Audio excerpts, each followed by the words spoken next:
Yo, what's up guys? Welcome back to Modi Egg Incubator. So, for today's video, eto gabing-gabi na may ginagawa ko. Nagdi-design ako ng bagong size ng incubator. So, ito pakita ko sa inyo. Let's go.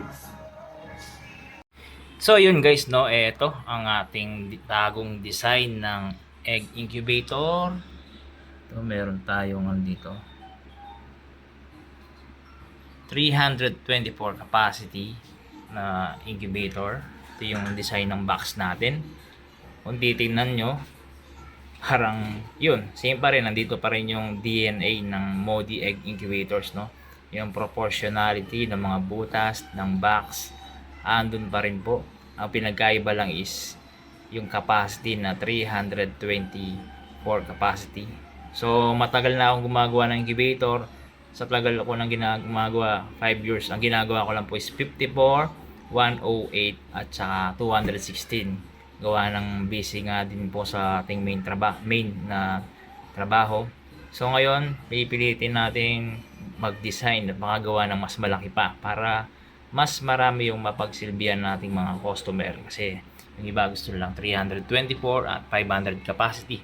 So ito, pinapakita ko lang sa inyo kung paano ako nag-design, no? Medyo level up na po tayo ngayon, hindi na katulad dati na drawing lang. Ito naka SketchUp, no, para mas nakikita natin yung itsura ng ating ginagawa. Yun, di ba, 3D.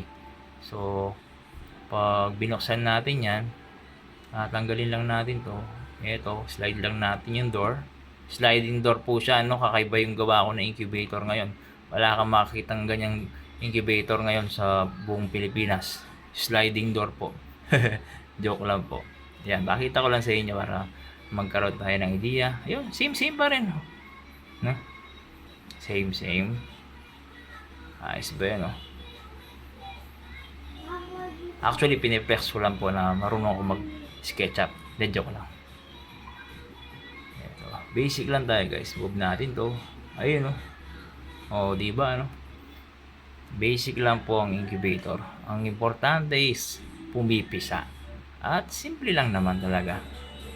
Minsan nagkakatalo na lang sa pagiging customer tsaka seller. Maganda yung incubator mo, kung hindi ka naman magaling na seller or kung hindi ka marunong makitungo sa customer, wala din, no? Kailangan perfect po yan. Kailangan meron din tayong after sales. Ayan, no? Andyan yung mga sukat ng mga natin paglalagyan, no? Pero sheesh, ayos ba?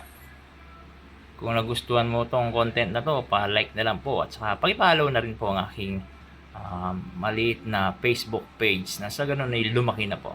Yun. Alright, maraming salamat po.